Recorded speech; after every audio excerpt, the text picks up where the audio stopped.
Hello, everyone, and welcome back to the Boogie Board Tiki Bar. Today, I am delighted to be joined by Dan Morgese, so just like the rapper, but more of him, who is the Director of Content Strategy and Research at Gong. Dan, thanks so much for joining us. How is life in New It's York good. today? It's we got a really nice warm fall day. All the leaves are changing. So yeah, Yankees hopefully holding on to extend the series tonight. So yeah, we're excited. I wish you the best of luck. I'm not a baseball guy, but this one has been kind of an exciting World Series. You got two big brands in there. I'd like to see it go Yeah, longer. you and me both.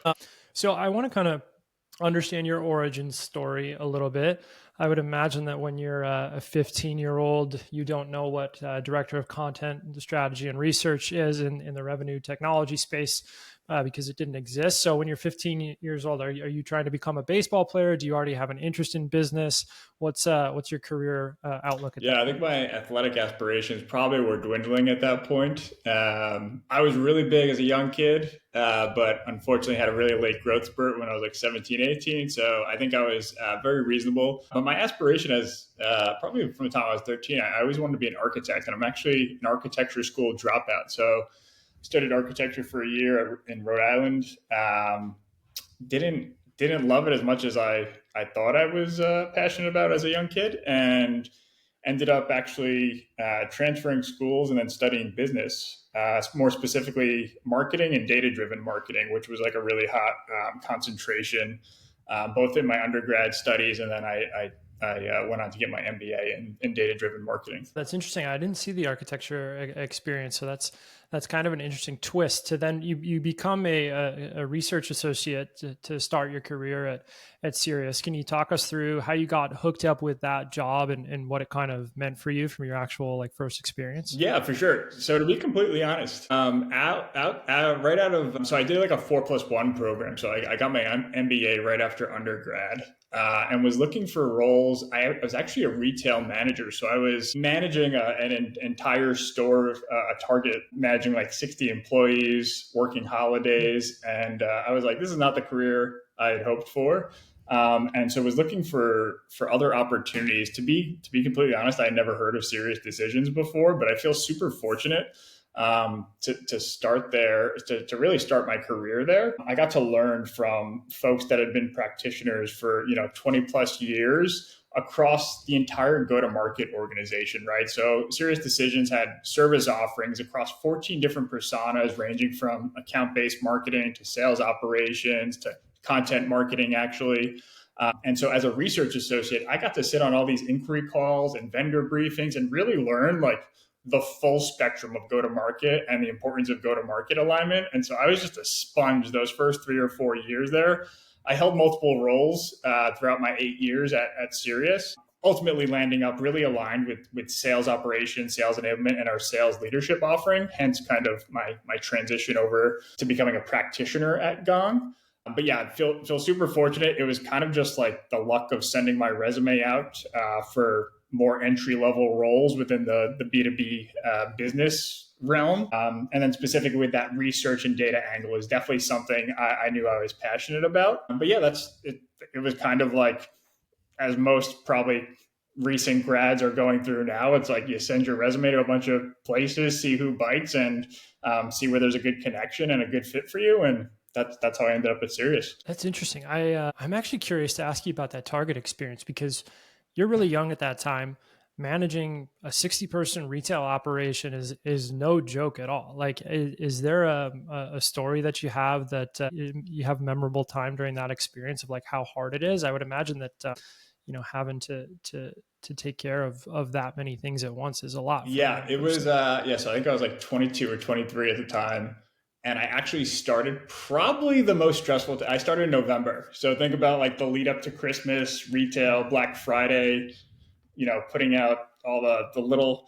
Every time you see one of those red tags, someone is there at like 3 or 4 in the morning putting tags on the aisles to make sure that like whatever is in the flyer matches up to all the product and SKUs on the shelf. Yeah, I would say the biggest thing, like the biggest learning experience for me, stuff that I still leverage today, is just like you have such a diverse group of people, and so at any given time, as I mentioned, there's like 60 people working in the store, from unloading trucks and putting product back out. All the folks on the floor, cashiers, theft and loss prevention in the back rooms, and you have a little Palm Pilot, and you have to make sure that everyone is working as a well-oiled machine. And so, like, just being able to manage and interact and motivate, like, folks from backgrounds from again, people that are in high school and working their first job to folks that have been with the company for 20 years.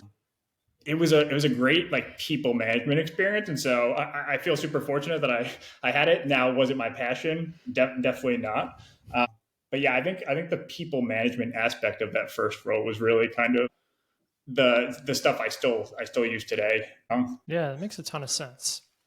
And then so you're at Sirius, you're starting to do research across all kind of go to market. It seems like for those of us that have less familiarity with that type of organization, can you tell us like how the sausage is made from research to then becoming something that gets consumed on the internet as an article or as a product for your Yeah, for sure. customers? So the Serious Decisions model, I think, so it was founded by two former Gartner employees, one from kind of the go-to-market sales side of the house, and then one from the research side of the house.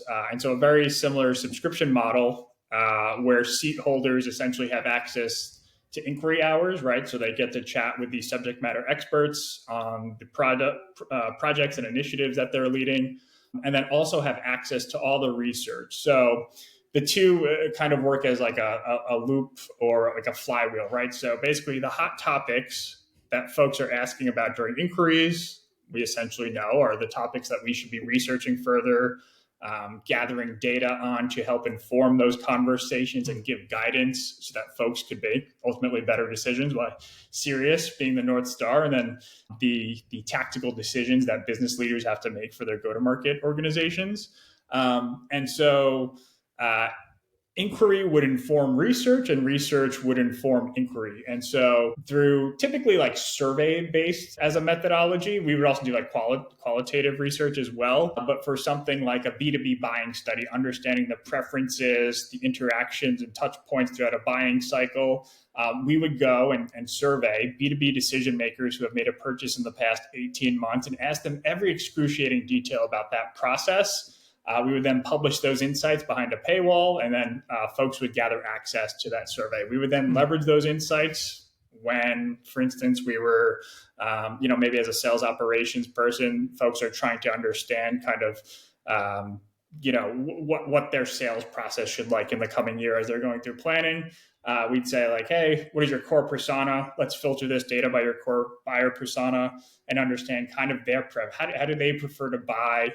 Are we set up? Do we have the right roles in place, the right organization in place in order to basically fulfill all of those requirements to successfully sell into that buying group or that buyer persona? Additionally, we would do a ton of benchmarks, and so that was actually one of the roles I held there was a benchmark analyst, understanding what we called the metric spectrum, right? So from preparedness to actually execute your plan, right? So are we investing the right dollars, the right headcount in the areas for us to ultimately drive what activities we're hoping to achieve, right? So maybe I have 10 SDRs, I expect them to make X number of dials, which ultimately converts to X number of meetings and then X number of dollars in terms of revenue. We would do that full spectrum of measurement for our inquiry members to understand kind of where was their process optimization opportunities, where was their resource planning reallocation that should have been necessary in order to achieve their revenue targets. And so again, across all the 14 different disciplines, I got to understand what metrics matter most within each of these respective functional areas across go-to-market teams, and then really had access to like this treasure trove of data of like optimal marketing spend looks like this, and the percentage allocated to programs versus technology should be this. So again, feel super fortunate that really my first foray into B2B go to market, I had access to one, really super smart people, and two, really, really informative and great data that I still kind of keep in my mind today. Now, over the past 4 years since leaving Serious Decision / Forrester, I'm sure a lot has changed in terms of how folks are allocating dollars and operating their activities. But again, just a lot of information that I was fortunate to absorb. Absolutely. And so there's kind of this path of like deep research, deep data analytics, and then productizing that out through various levels of publication, if you will, and direct client interaction. I imagine that's a pretty hard thing to do when you're kind of just coming into an industry to do enough research to become an expert, and then also be able to publish. Like it just takes like general writing skills and communication skills. I'm curious which part of that journey was hardest for you to kind of catch on to from a skill Yeah, development I think standpoint. it was. I think it was the right. So I never had a. I was always very quantitative, like the science side of the research and the content we were producing was always came very easy to me. I think portraying the data in a very easy to digest and consumable way, either through like an inquiry deck or longer form research, was probably the biggest gap for me. Now, at Serious Decision and Forrester, I had the virtue of, hey, folks are paying us to have access to this great data, this great content. Flash forward to 2024 today, where I sit in Gong, we're trying to get folks to want our content enough to actually leave their email behind, or just engage with our ungated content, right? And so there was like this shift in mentality of like, hey, folks are like chomping at the bit to have access to like the best in class Serious Decisions or Forrester research. Now we have to make the case that like, hey, as a vendor, I know typically folks look at vendor confident and take it with a grain of salt, saying like, hey, they're ultimately trying to sell me a product. But it's this thing from like having folks pay for your content where we're actually paying folks to read our content through paid channels, whether it's social or Google ads. So that was like I think the biggest hang up in my new role was like understanding that shift in terms of promotion and just getting eyeballs on all the great work that we're doing. I like that. I like that angle, and I want to kind of talk about it more. So, Sirius gets acquired by Forrester, as you mentioned. You spend a few years at Forrester, but then you make this leap to Gong as their senior manager of thought leadership. Gong I think, was on the forefront of how a lot of companies are in our space are thinking about content strategy. What intrigued you about becoming a senior manager of thought leadership? Like, at the time, did you know what that title meant? I'm curious, what Yeah, made it's a you great make the question. I jump? still don't know what that title means, to be completely honest with you. But yeah, so during my last 2.5 to 3 years at post acquisition of Forrester, I was very close. So I talked about kind of jack of all trades, master of none across these like 14 different service areas that Serious Decisions had. My last 2 or 3 years there, I was very closely aligned with our sales operations, sales enablement, and sales leadership services, and specifically running a deliverable that we called sales activity studies. And this was essentially a time and motion study of sales teams understanding where are sellers spending their time across a standardized list of 39 activities. And we would allocate those 39 activities or their hours spent on those activities into four main buckets, right? So basically, two dimensions: was it internal facing time or customer facing time? And then was it core selling activities or non core selling activities? So understanding essentially, is this a revenue generating activity or is it an administrative task? Based on that assessment and those allocation of hours across each respective sales team, we would then make, suggested incremental improvements for the leadership team to make around like, hey, there's like some low hanging fruit here for a process improvement. Like your deal desk is like sucking up tons of time. The CPQ process sucking up tons of time. Hey, your folks are really complaining that they're, I don't know, something as trivial as like expense reports, like they're doing it in spreadsheets still, and they're saying that they're spending 5 hours each week. Like, hey, again, very low hanging fruit for you to like make some process improvements. Sorry, I've been on a tangent there, but what that opened my eyes to really is like sales productivity is always going to be an evergreen priority for sales teams. I saw this new technology by virtue of covering the sales operations, sales enablement, and sales leadership space. Tools like Gong that were coming to market were like these completely transformative technologies. And so I have like a short list of companies I was keeping my eyes on, as I knew I kind of wanted to go and be on the practitioner side of things to get that experience. As you said before, right? I was essentially a research analyst with no operating experience, and so there was kind of like a ceiling for me in terms of what I could really do at an organization like that.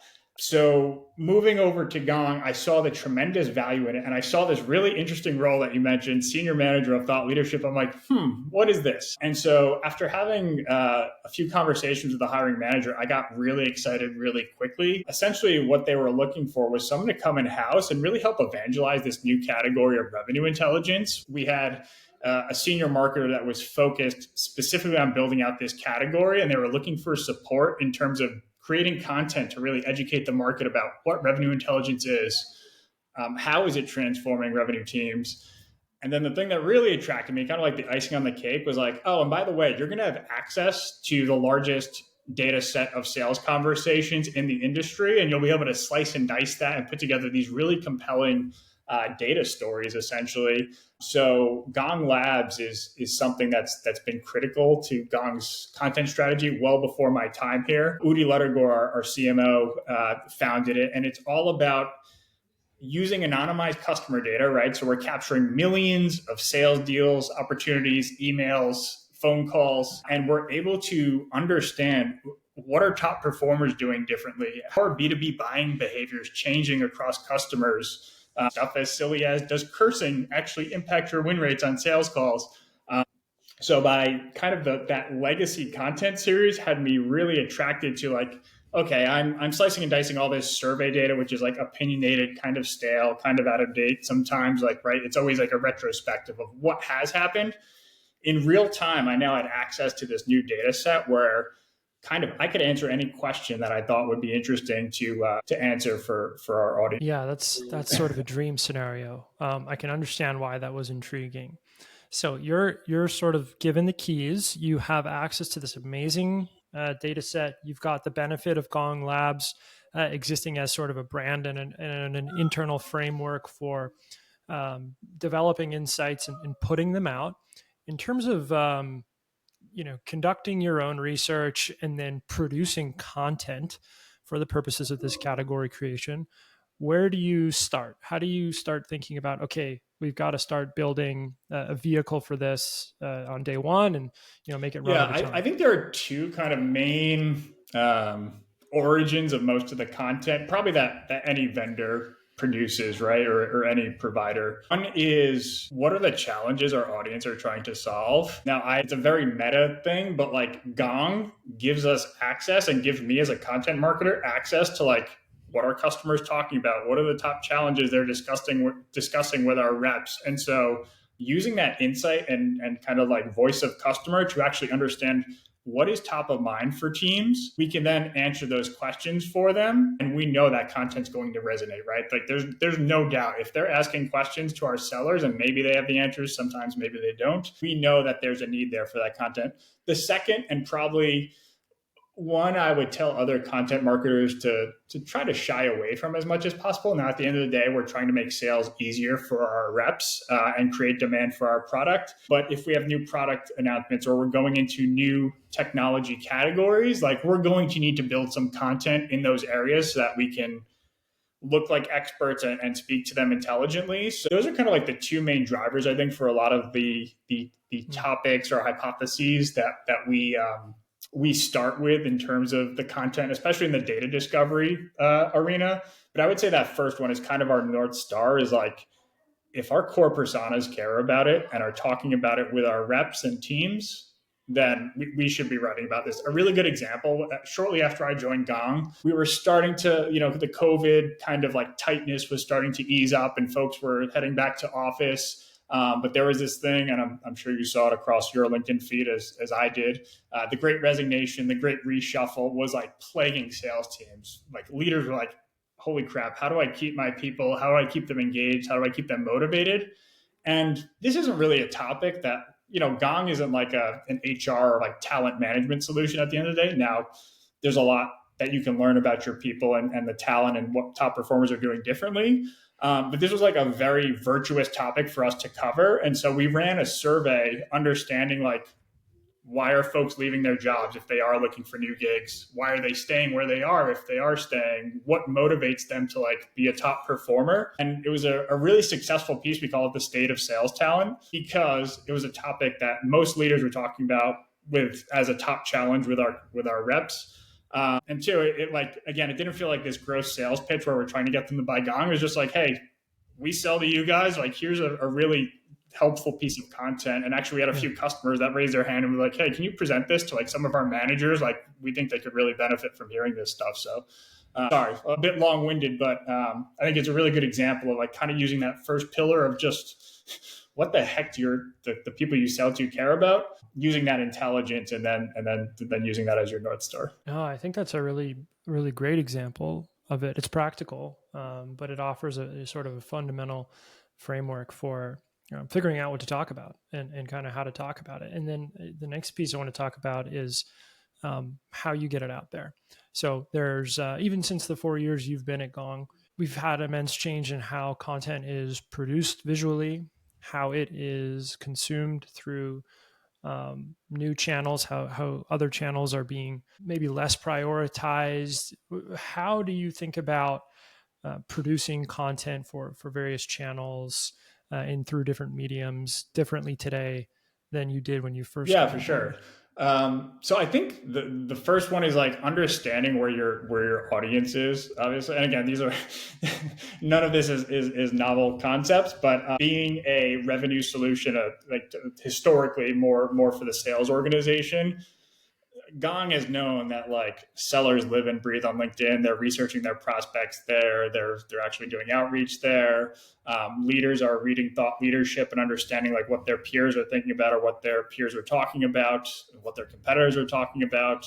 It's kind of like a really great community for us to share our content. And so Gong Labs, the content series I mentioned, that's all data driven based on our proprietary product data, is actually an ungated newsletter that lives on LinkedIn. What we do at Gong, if we're talking about like what channels for promotion is, if we're recording a podcast with a CRO, we know there's going to be so much gold in that 50-minute conversation that Dana Feldman, our podcast host of Reveal, has with that CRO. Like, we can turn it into a blog. And so this concept of waterfall content is something that like we live and breathe at Gong. So any effort or resources that's going into producing one piece of content, how can we leverage this and share it across social? So maybe we put it into like, I don't know, 100-word social post with kind of like the key highlights, linking back out to the full version of the blog. Podcast. We then turn it into a blog, right? Like with like maybe a little more deep dive into like those concepts that are talked about. So we're thinking about like an omni-channel approach for even like the smallest content ask that we might get from like, let's say like a PMM manager. So yeah, I think the two things is like obviously meeting your audience where they already are, which for us was very easy. Like there's not a ton of research we have to do. Like we know they're on LinkedIn, and then the second is like leveraging the work that you do for a small piece of content and really spreading that love around to web, to social, to video formats, email campaigns. Again, much to no one's surprise of everyone listening, AI is making that waterfall content process very, very easy and scalable for a lot of small teams today. So again, you record something like this in an audio file. There are tools out there that like you can upload your brand and tone and voice and style guidelines, and it'll literally like generate 1,500 word blogs for you based with all the key highlights of the conversation you're having. I want to ask you about sort of what has you most curious for the future. If I were giving you some, if I was steel manning some things that are going on in our world, they would say, LinkedIn is getting overcrowded, email is dead. AI is taking over a lot of the content generation space. You obviously have your heads down on the day to day trying to get stuff done, but you are a researcher, so you're always forward looking. What are you most curious about Yeah, right I now? did. So you mentioned go like LinkedIn continue like with the algorithm changes, it continues to be like what worked 6 months ago will not work today. So understanding like, hey, we know it's still a viable channel. That there's like a ton of love there, and our content gets a ton of love there. But being able to adapt and switch quickly and like really experiment month to month. We have a social performance sync that we do with the content team, and really understanding kind of what what format of posts are performing. We do stuff as like lighthearted as memes all the way to like these really like thought leadership executive profiles. So understanding like what content's resonating, staying up to date with like the what the algorithm favors. The other thing is just like, again, AI is providing scale, but is it providing like quality at scale? So looking at what competitors are doing potentially, or other vendors that maybe aren't competitors doing. I think we always here at Gong are obviously like trying to prioritize quality over quantity. And so, do we want to click a button and generate like a blog post, a social post, and I don't know, something like a video clip of like a 50-minute podcast? Sure, we want that ease, but like if it's not quality, like I don't know. I can kind of wait and see how AI does in 6 months, rather using something that's like not up to snuff today. Trying to think of the other forward looking implications for. I think the biggest one for content, and there's a ton of research like folks like Sixth Sense, one of our partners, is doing around this. It's just I think the gated versus ungated argument, like there's so many internal stakeholders and marketing teams are trying to hit their MQL numbers, obviously. There's a lot to be said for creating ungated and frictionless experience for customers. There's a ton of the buyer's journey that happens before customers ever even talk to your sellers, and marketing is responsible for a majority of those touches. And so being really cognizant of like, what does that buyer's journey look like on average for our typical buyer, and again creating a frictionless experience as possible. So that's something I think, again, maybe the operations folks that are trying to measure the impact of marketing are like hesitant to do a lot of times, but really making sure that whatever your gating strategy or whatever that content journey that you're taking folks on is really aligned to what a typical closed one deal looks like. So using the insights and all the intent data and third party data that you can understand, like where are they visiting? Are they reading reviews first? Are they, coming to us with like a very top of funnel piece like a Gong Labs? Just like intimately understanding what that journey looks like, and then optimizing all of your content and the way that folks engage with it through that content journey. It's super helpful.